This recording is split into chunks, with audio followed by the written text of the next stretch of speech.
dengan nomor induk mahasiswa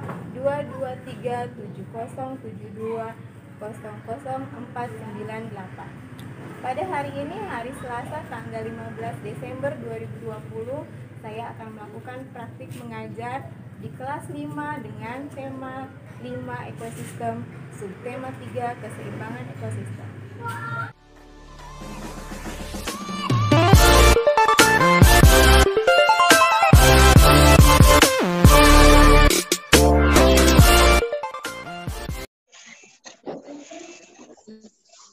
Assalamualaikum warahmatullahi wabarakatuh.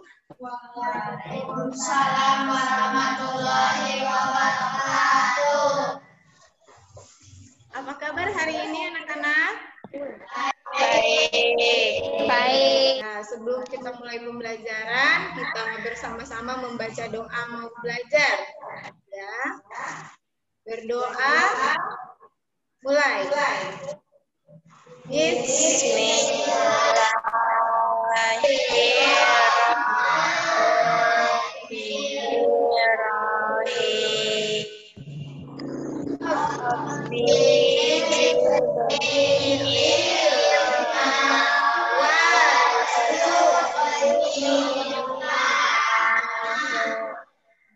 Ya Allah, tambah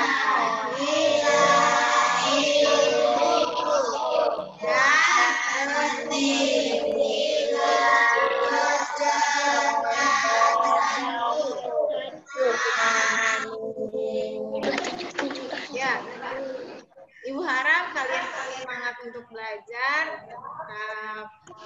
bisa melaksanakan walaupun. Siapa yang tidak masuk hari ini? Sudah masuk semua ya? Aulia ada, Cuti ada, Nica hadir ya, ini juga hadir. Nah, supaya lebih semangat, Ibu akan tampilkan satu lagu, kita nyanyi bersama-sama ya. Ya. Nah, supaya lebih semangat, kita bernyanyi bersama-sama ya.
Agustus tahun 45, itulah hari kemerdekaan kita.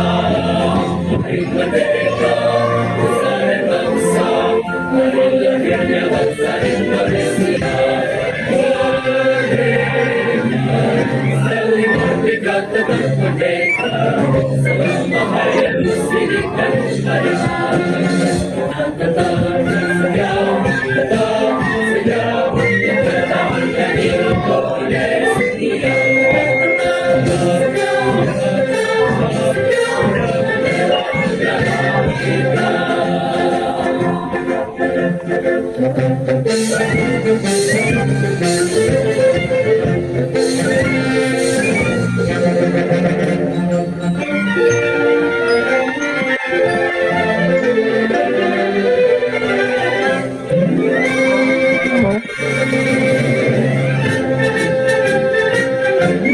Anak-anak,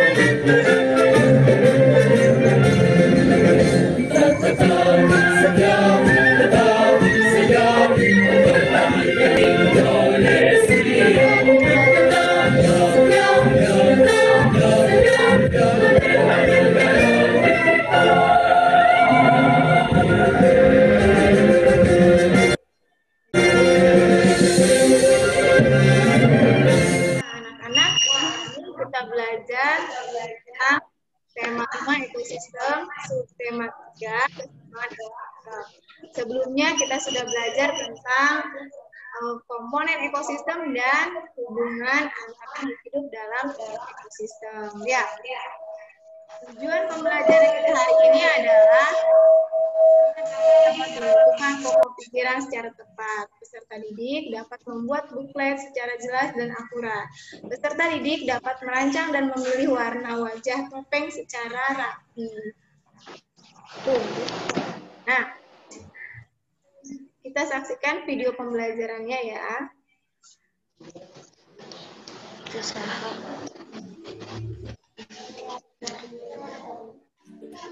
Assalamualaikum warahmatullahi wabarakatuh. Halo anak-anak.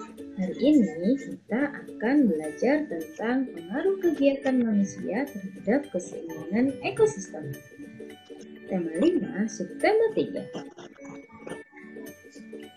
Keseimbangan lingkungan dapat terwujud apabila terjadi keselarasan dan keseimbangan antara komponen biotik dan abiotik. Keseimbangan ekosistem dapat terganggu karena dua faktor. Yang pertama, faktor alami, dan yang kedua, faktor manusia.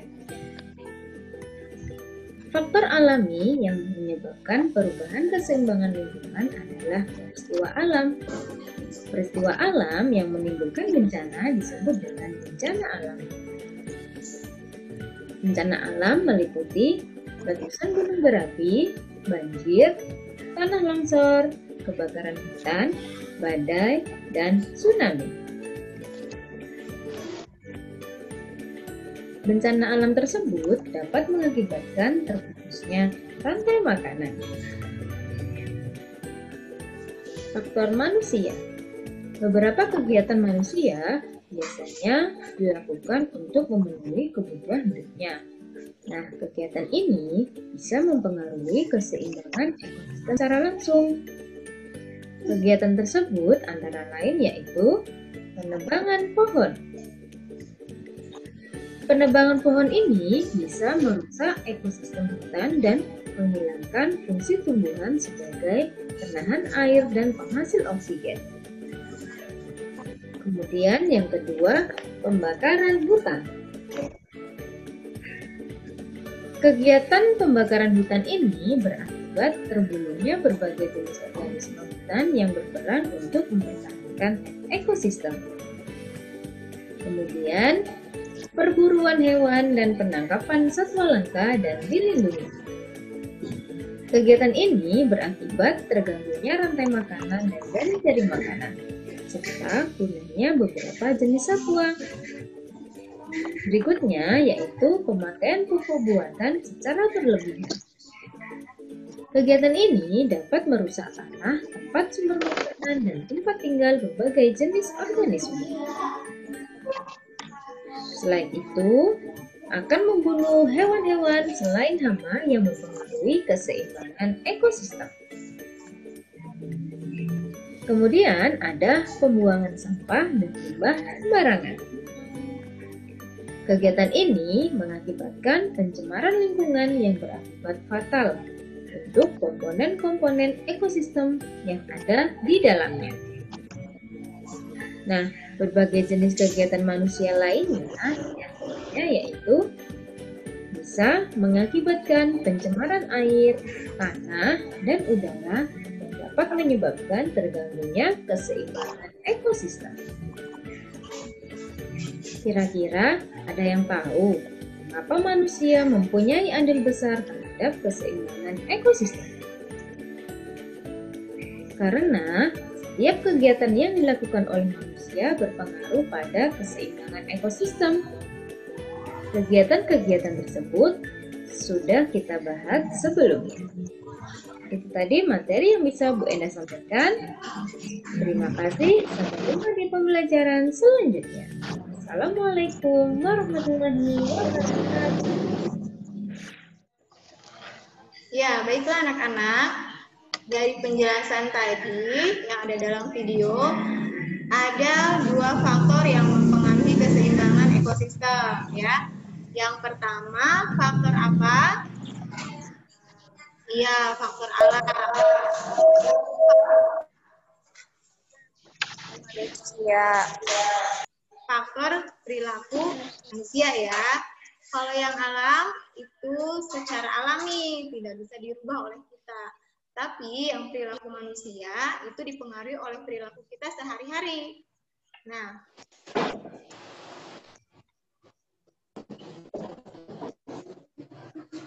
kita lihat faktor apa saja yang mempengaruhi keseimbangan ekosistem. Nah, di sini ada faktor alam. Yang pertama, gunung meletus, tsunami, gempa, banjir, longsor, dan pergeseran lempeng tektonik. Ya. Kemudian,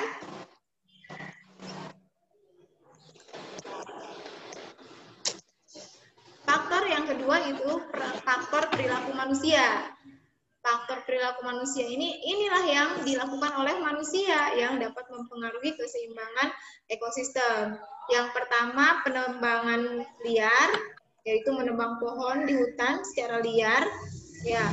Yang kedua, pencemaran tanah, air, dan udara. Kemudian, yang ketiga, penggunaan pupuk organik dan pestisida yang berlebihan. Yang keempat, pembuangan limbah secara sembarangan. Nah, ada yang tahu tidak apa itu penebangan liar? Ya. Oh, penebangan liar itu artinya menebang pohon di hutan secara liar. Semua pohon yang ada di hutan ditebang tanpa menggantinya dengan pohon yang baru. Seharusnya kalau kita menebang pohon, kita harus melakukan reboisasi. Ya, apa itu reboisasi? Menanam apa? Apa itu reboisasi, Aulia? Menanam pohon kembali, ya betul ya. Artinya ketika pohon yang ada di hutan itu kita tebang, kita ganti dengan pohon yang baru supaya nanti tumbuh lagi tanaman di hutan yang baru. Jadi tanamannya tidak akan punah, tidak akan habis ya. Nah, kemudian perilaku lain yang disebabkan oleh manusia, misalnya banjir. Coba, apa penyebab dari banjir? Banjir itu disebabkan oleh apa sih? Menebang pohon. Ya, banjir bisa disebabkan oleh perilaku manusia yang membuang sampah sembarangan. Harusnya di mana kita membuang sampah? Tempat sampah. Nggak boleh kita membuang sampah di sungai. Enggak. Nggak boleh membuang sampah di sungai. Ketika kita membuang sampah di sungai, maka isinya sungai itu bukan air lagi, tapi penuh dengan sampah. Nah, ketika musim hujan, sungai yang biasanya menampung air dengan banyak, karena sudah ada sampah, jadi tidak bisa menampung air. Airnya tidak mengalir, yang akhirnya air akan meluap ke daratan dan menjadikan banjir. Siapa yang dirugikan kalau sudah banjir? Semua orang.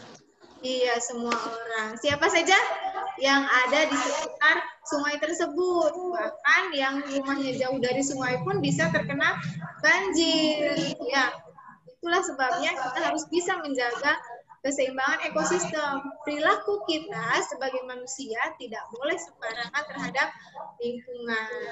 Ya.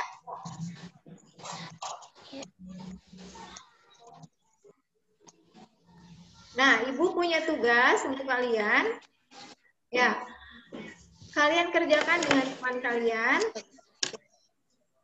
ada beberapa gambar peristiwa. Kalian tuliskan nama peristiwanya, kemudian kalian tuliskan juga akibat yang terjadi dari peristiwa tersebut. Yang pertama, peristiwa apa di situ? Iya, ada angin puting beliung. Kalian tuliskan nama peristiwanya, angin puting beliung. Kemudian apa yang akibat yang ditimbulkan dari puting beliung? Rumah menjadi rusak. Iya, betul. Kita lihat dari gambar tersebut, ada rumah yang rusak, kemudian ada pohon yang tumbang. Nah, tugas kalian, ya, tugas kalian mengisi daftar tabel tersebut, kemudian dibuat menjadi bulet. Ya, bisa diisinya? Ya, silakan bersama teman kalian bersama. Ya, Ibu beri waktu 5 menit.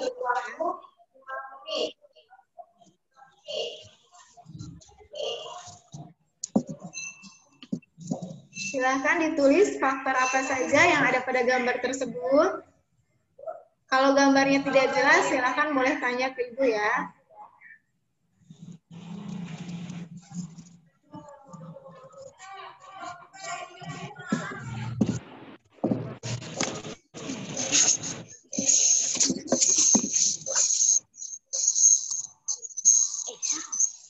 Sudah selesai mengerjakan tugasnya?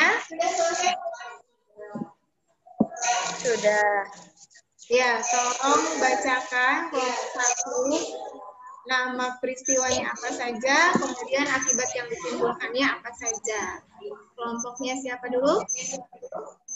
Kelompoknya Aulia siap ya? Nama peristiwa puting beliung, penjelasan rumah rusak, pohon tumbang, sampah berserakan. Nama peristiwa tanah longsor, penjelasan rumah rusak, jalan terhambat. Nama peristiwa pemburuan liar, penjelasan hewan menjadi langka. Ya. Rumah terendam lingkungan dan menjadi gundul Ya. dan banjir. Ya. Bagaimana menurut kelompok lain? Apakah nama peristiwanya sudah betul? Bagaimana? Apa nama peristiwa yang ada pada gambar sudah betul? Ya. Kemudian penjelasannya sesuai tidak? Ya, sudah sesuai ya. Nama peristiwanya dengan penjelasannya akibat dari peristiwa tersebut sudah sesuai. Silakan kelompok yang lainnya. Anissa Meka sudah? Ya, silakan dibacakan.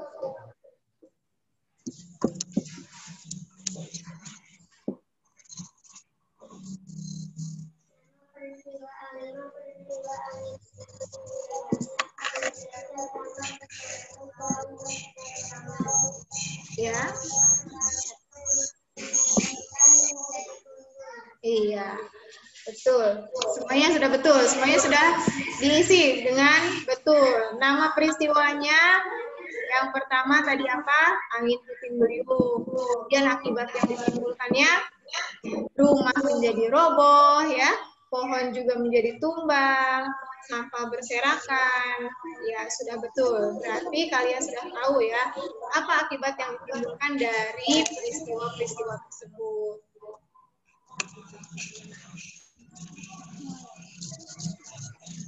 Ya. Ada teks bacaan tentang keunikan topeng Nusantara. Kita tahu yang topeng Nusantara itu kan punya banyak kayu, ya. Nah, di sini ada. Baiklah, kita lanjutkan. Kita baca teks tentang keunikan topeng Nusantara. Ibu mau minta tolong, ada yang bisa membacakan teksnya? Satu orang? Ya, silakan.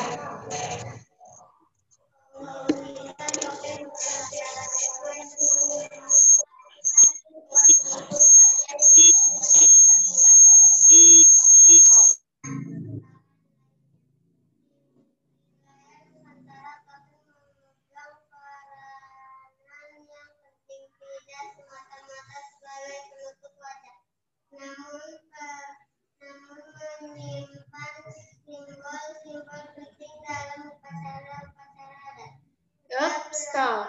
Ya, silakan lanjutkan yang lainnya. Setiap wilayah Nusantara memiliki topeng dengan keunikan masing-masing. Misalnya saja topeng Cirebon. Di pementasan tari topeng Cirebon terdapat salah satu tari topeng yang mengisahkan cerita Panji dalam 5 siklus karakter yang masing-masing diwakilkan oleh topeng-topeng yang berbeda. Dengan karakternya, ada topeng Panji yang mewakili tahap kelahiran, Samba yang memiliki tahap kanak-kanak, Rumiang yang memiliki tahap dewasa, Tumenggung atau Patih yang memiliki tahap kedudukan dalam masyarakat. Untuk pembuatan topeng Nusantara adalah kayu. Kayu yang dipakai pun beraneka ragam seperti kayu mahoni, kayu waru, sengon, randu, kembang pete, dan avokat. Nah, dari wacana ini ada yang disebut dengan pokok pikiran atau ide dari setiap paragraf. Ya.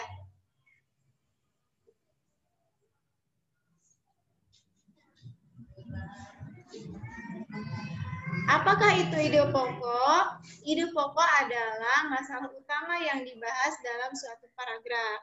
Nama lain dari ide pokok adalah gagasan utama atau gagasan pokok. Setiap paragraf hanya ada satu ide pokok. Ide pokok tersebut terdapat di dalam kalimat utama. Kalimat utama bisa ada di kalimat pertama, bisa pada kalimat terakhir. Coba kita lihat lagi wacana yang tadi sudah dibaca. Nah, kita perhatikan dari paragraf ke-1. Ibu baca ulang ya paragrafnya. Topeng merupakan penutup wajah yang biasanya terbuat dari kayu, kertas, ataupun bahan-bahan lainnya.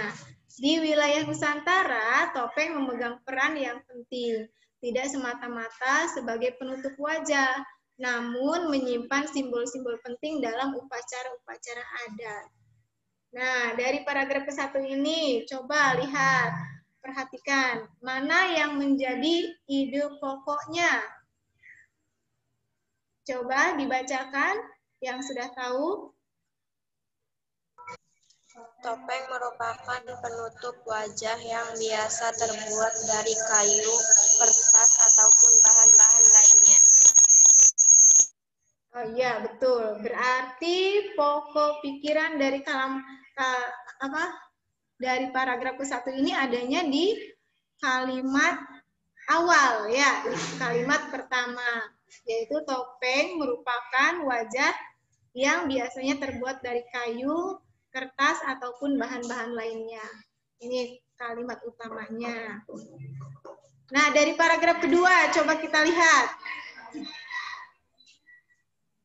Setiap wilayah Nusantara memiliki topeng dengan keunikan masing-masing. Misalnya saja topeng Cirebon. Pementasan tari topeng Cirebon terdapat salah satu tari topeng yang mengisahkan cerita Panji dalam 5 siklus karakter yang masing-masing diwakilkan oleh topeng-topeng yang berbeda. Sesuai dengan karakternya, ada topeng Panji yang mewakili tahap kelahiran, ada topeng Samba yang mewakili tahap kanak-kanak, ada topeng Rumiang yang mewakili tahap dewasa, Tumenggung atau Patih yang mewakili tahap kedudukan dalam masyarakat, serta Rahwana dan Kelana yang mewakili nafsu yang mengganggu umat manusia. Coba perhatikan kembali dari paragraf kedua ini, mana yang menjadi pokok pikirannya. Ayo, siapa yang tahu? Silakan dibacakan mana kalimatnya. Silakan, Aulia. Setiap wilayah Nusantara memiliki topeng dengan keunikan masing-masing. Misalnya saja topeng Cirebon. Ya, coba Anissa Meika, kalimat yang mana yang menjadi paragraf utamanya? Bacakan yang keras. Kalimat ke-1 yang paragraf kedua. Setiap wilayah. Setiap Wilayah Nusantara memiliki topeng dengan keunikan masing-masing, misalnya saja topeng Cirebon. Iya, betul. Paragraf kedua, kalimat utamanya ada di kalimat pertama, yaitu setiap wilayah Nusantara memiliki topeng dengan keunikan masing-masing. Misalnya saja topeng Cirebon. Nah, untuk paragraf yang ketiga, bahan utama untuk pembuatan topeng Nusantara adalah kayu. Kayu yang dipakai pun beraneka ragam, seperti kayu mahoni, waru, sengon, randu, kembang pete, dan avokat. Nah, di paragraf ketiga ini, yang jadi kalimat utamanya adalah bahan utama untuk pembuatan topeng Nusantara adalah kayu. Iya, betul ya. Jadi paragraf itu ada ide pokok itu ada pada setiap paragraf. Ada yang di awal dan ada yang di akhir. Kalau yang di awal itu disebutnya paragraf deduktif. Sedangkan yang di akhir itu ada paragraf induktif. Ya. Pokok pikiran dalam sebuah paragraf adanya di awal kalimat atau di akhir, ya. Awal paragraf atau akhir paragraf. Pokok pikiran yang kalimat utamanya ada di awal atau paragraf deduktif, ya. Sedangkan paragraf yang pokok pikirannya di belakang atau di kalimat terakhir itu namanya paragraf induktif. Ya, ada yang mau bertanya? Ya, Bu. Sudah paham semuanya?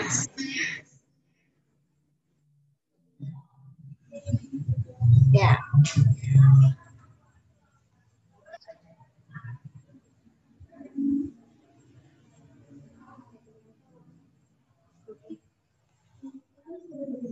Nah, langkah lainnya yang kita lakukan untuk menentukan ide pokok yang tadi sudah kita lakukan, yaitu pertama membaca seluruh paragraf dengan cermat. Ya, tadi kita sudah baca.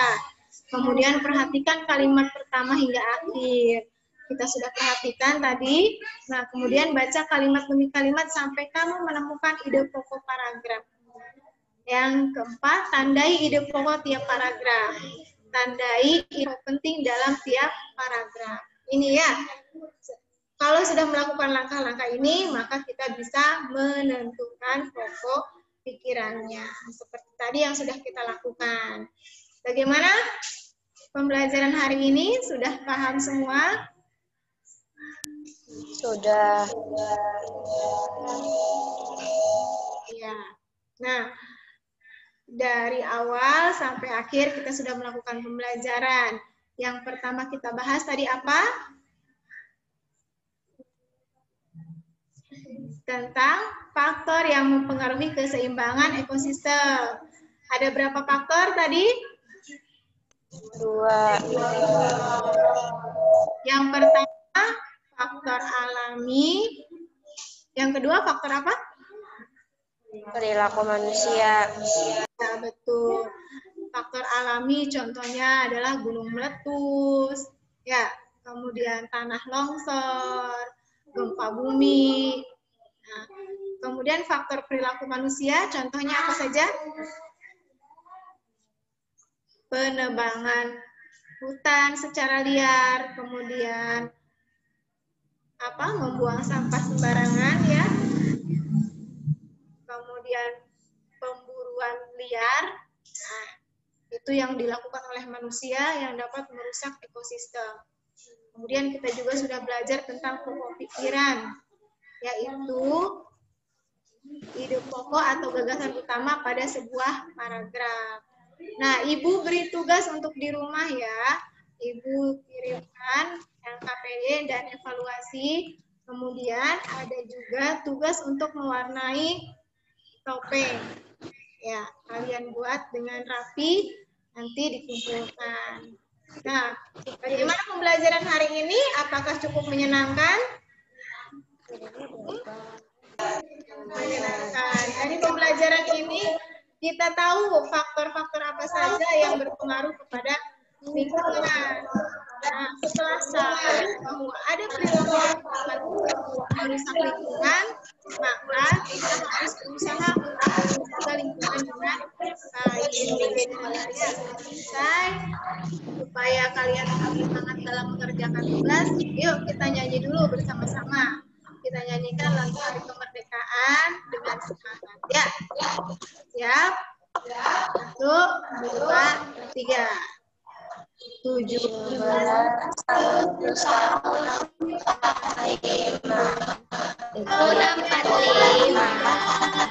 Hari Merdeka Nusa dan Bangsa, hari lahirnya bangsa Indonesia. Merdeka, sekali merdeka tetap merdeka, selama hayat fisika berada. Kita tetap setia mempertahankan Indonesia. Kita tetap setia membela negara kita. Terima kasih untuk semuanya yang sudah hadir dan sudah melakukan pembelajaran hari ini. Jangan lupa tugasnya, jangan lupa pesan ibu untuk tetap jaga jarak, jangan terlalu sering. Walaupun harus bepergian, gunakan masker, kemudian cuci tangan menggunakan sabun. Karena kita masih ada dalam masa pandemi COVID-19.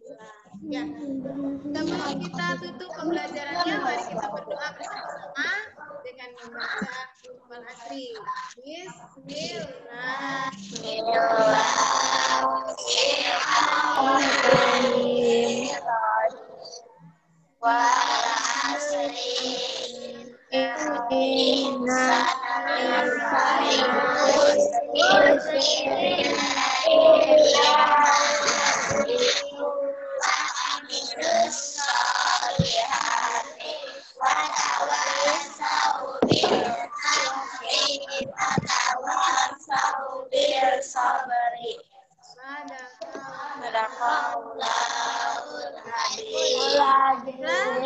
Terima kasih untuk semuanya. Ibu akhiri, jangan lupa tugasnya ya.